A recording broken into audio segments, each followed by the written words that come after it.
It's wonderful weather out here today, making those gains, getting up to 18-inch arms. Today I'm going to talk to you guys about how to craft a shoulder-focused upper body day. So if you know anything about upper-lower training, you're doing a lot of muscles in that same session, right? Because then if you're doing an upper body session, you're doing your shoulders, your pecs, your triceps, your biceps. There's an amalgamation of muscles there. And so it's a lot of work to condense into one workout. So I'm going to give you guys some tips about how you can condense that work and how you should prioritize your session so that you start with the heaviest compounds and slowly move into the isolation to fill in some of the gaps that you have. So first, I would say you should pick your priority. So if you would like to prioritize your back or your shoulders, you could start with one of those. Me personally, I superset everything. So for me, I'm going to start with some sort of vertical press or vertical press variation. For you, that could look like an overhead press. It could look like a high incline press. It could look like a behind the neck press. Something just where you're pressing in a vertical plane or as vertical as possible. And you can superset that with a vertical pull.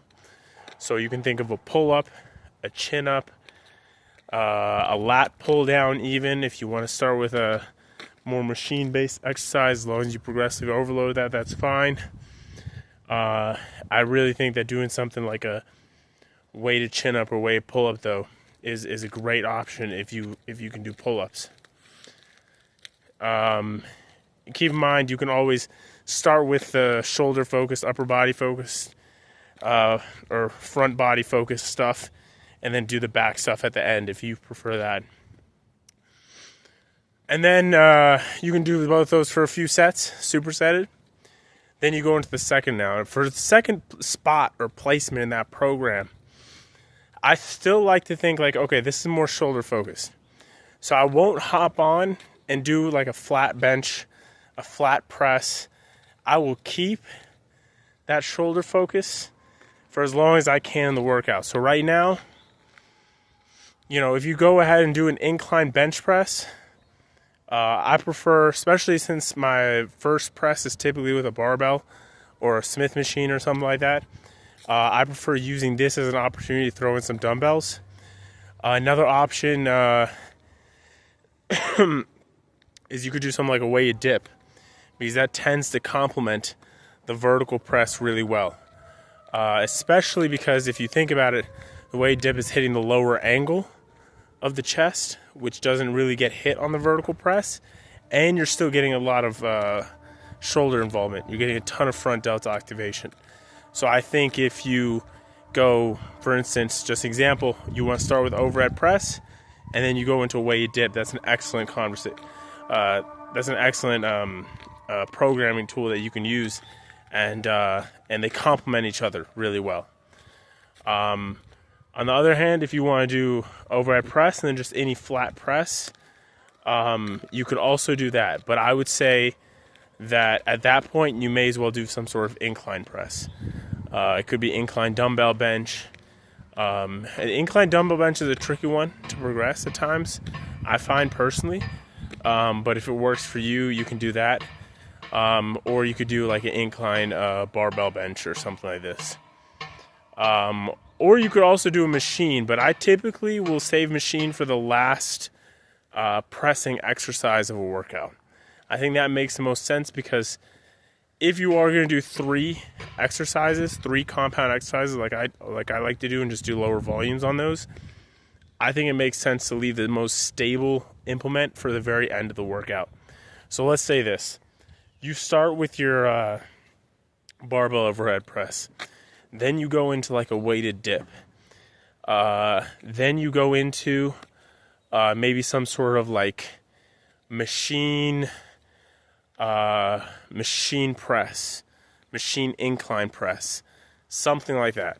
I think that will give you basically all your results for that pushing session. And then if you looking at it like Okay, well, what about the back movements? You start with the weighted pull up, the weighted chin up, some sort of heavy vertical pull. Then you go into you could go into a lat pull down, get in more volume, because I guarantee you 2 to 3 sets of that isn't going to be enough. You get some more volume into the vertical pull with the lat pull down, or some other machine-based back exercise, and then you can top it off or finish off with some barbell rows, some pen lay rows, some machine rows if you want. So think about that. Right now, the way I like to split up my training is more exercises, less volume. I find that's better psychologically. It keeps you a little bit more involved in the training, and it makes the training more fun, as opposed to you doing 5-6 sets, the top sets and the back down sets. And, at some point, it also just feels more stimulatory for the muscle for me personally. So give that a shot. And then once you get to the isolation, you do some barbell curls, easy bar curls, some push downs. I will start with the short biased lift for my isolation exercises. So if you start with your lateral raises, if you start with some spider curls, anything to where I'm focusing on working the muscle in that contracted position, right, where it's heaviest at the contraction. So if you're looking for some curl variation, and the reason I do this, by the way, is because it's really good for injury prevention. It makes most sense to start with a short bias work, because you'll find your muscles can give more for the lengthened bias, as opposed to if you start with a preacher curl or something like that, you're more tired for the short biased. And the lengthened bias is going to be the one, if you end up snapping your shit up, it's going to be on that. So it's better to start on the short bias. So then I'll go like this.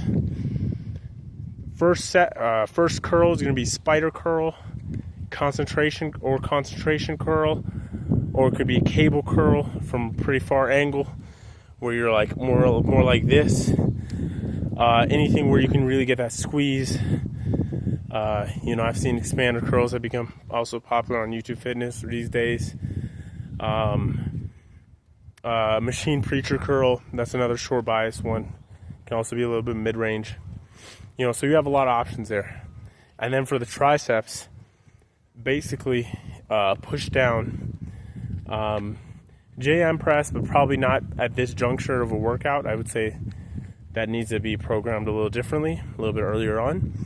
And then, any sort of press down variation. And then to finish out your workout, now you can do the heavy hitter for your biceps.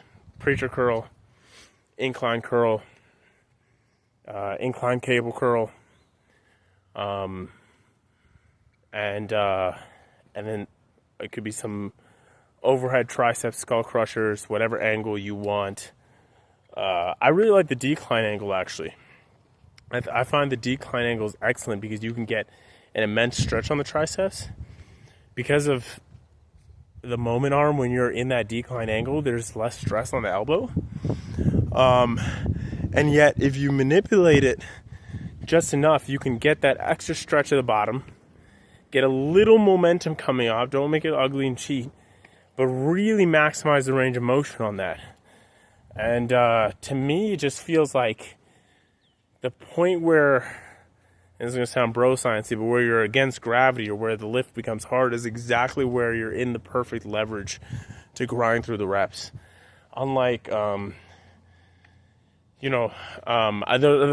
angle I really am not a huge fan of is the high incline or even straight. And I did that for years, and I'll still throw that into the program, but at some point you become so strong at that angle that it can, that late into a workout, it can just feel like, like garbage. And I also really like something that I've been implementing lately is doing the tricep overhead extensions. Really lean forward with it almost equal to your head almost, and just like powering through those. You can go pretty heavy. And it's been a long time since I've done that exercise. So those are just some tips. You know, I hope some of that was helpful. Don't forget some wrist curls and stuff like that for your forearms. And I mean, yeah, get some jack shoulders. You know, get them big. Talk to you guys next time.